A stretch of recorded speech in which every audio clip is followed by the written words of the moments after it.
at the end of the mining boom shouldn't have more mining. What do you say?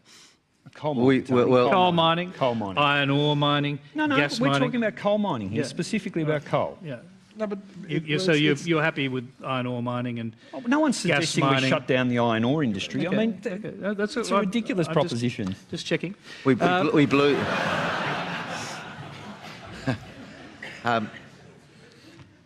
We blew the mining boom.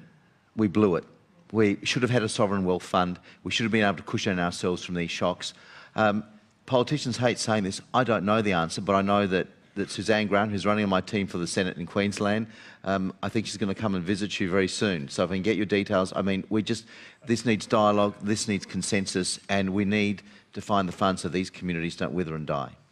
Jackie Lambie. First of all, I just want to make it quite clear when it comes to all this UBU clean energy stuff that when it comes to Germany, they're paying double the price we are for our power. That's the first thing. And their base load, when their wind isn't, their turbines aren't turning, they get their base load energy from France, which is nuclear energy. So that's how that operates, just so we're all quite clear.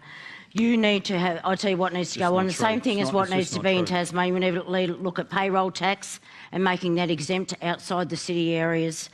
We need lower energy costs, obviously, and our dairy. First thing that we could do tomorrow is put a 50% a litre levy on our milk so our dairy farmers survive in this country. And you know what? I had Barnaby Joyce telling one of his staffers telling the National Dairy Products Manager today to shut up and not say anything about what Barnaby's offering, because what Barnaby's offering will only help about 3,000 over the 6,000 farmers out there. That's all it's going to help. So you know what? His alternative for helping our dairy farmers is not an option.